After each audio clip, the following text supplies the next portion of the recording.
If you're like me and you love spring, good news because it's officially starting soon. And once that warm weather arrives, we can expect families to plan their trips to national parks. Officials say more than 300 million people visit them each year. Like the Grand Canyon, Yellowstone, and Yosemite are among the most popular.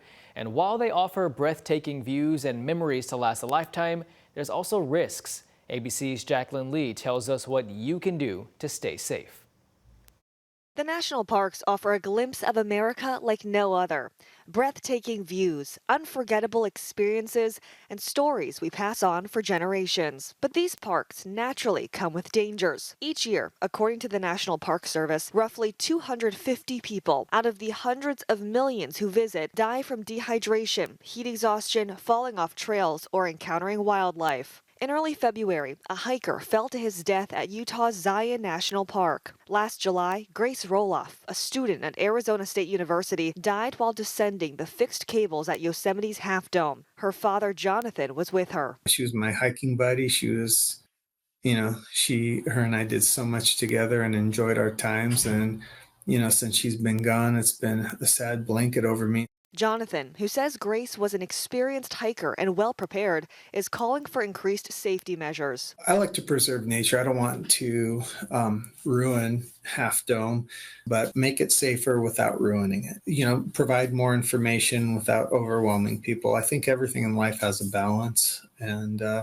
I do believe that there's probably common sense solutions that could be had if we take a look at it. The National Park Service says if you attempt the climb, take your time, remain inside the cables, and if storm clouds roll in, descend immediately, among other precautions to consider before climbing. Last August, I visited the Grand Canyon, which receives nearly 5 million visitors a year. Megan Smith, coordinator of the park's preventative search and rescue, tells us before your trip, do your research and be honest about your fitness level. Also, be mindful of the heat. Many underestimate how dangerous it can be. You're going to have a lot of water loss and you're with it going to lose a lot of electrolyte. So it's important that you replenish that electrolyte. Eating food is the best way. Pretzels, salty, chips, anything like that. Because you're losing that through your sweat so quickly. You can tell if you see somebody really in it that's been hiking hard and they're in a dark colored hat or t-shirt, they're going to have salt stains all over their shirt and their hat, sometimes even built up on their eyelashes. And that tells me as a medical provider it's somebody that I want to pay attention to. Park rangers add, make sure you wear proper footwear, bring plenty of water and sun protection. Keep a safe distance from wildlife and let loved ones know your itinerary. Jacqueline Lee, ABC News, Los Angeles. And if you are planning a trip, the National Park Service offers plenty of tips on its website. You can find that information by visiting nps.gov.